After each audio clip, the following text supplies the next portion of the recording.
The first resource I chose is called ReadWorks, and it is a reading resource where you can find passages about almost anything to incorporate into your classroom.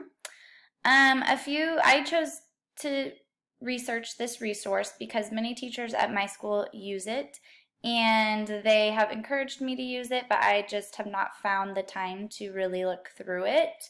And so this gave me the opportunity to do so. So I'm excited to show you all what it's like because I really enjoyed exploring myself. So you can pick whichever grade level you teach. So for instance, if you teach second grade, you can choose second grade. Then you can go down and choose whatever subject you want. So if you want a science topic, if you're doing a topic on, let's say, something about the ocean, maybe you could pick this passage. One thing I really like about this site is along with every single passage, you have vocabulary words, so you could introduce these beforehand. And then I also really like that every single passage comes with a question set.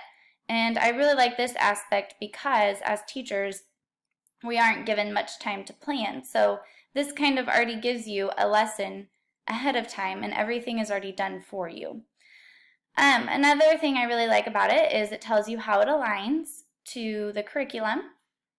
It tells you the words, the lexile, and the genre.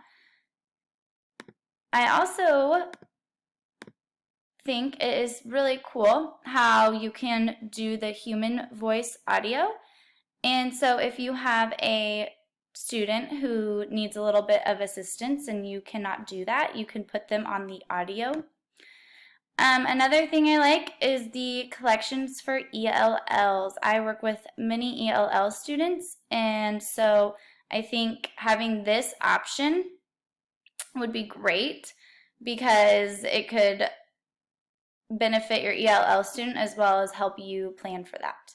So, yeah, and I had grade 2 up, so that's why ELL was not coming up.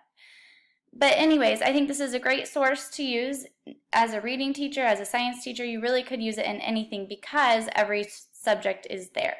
So I really enjoyed looking through this site and I'm excited to incorporate it into my classroom.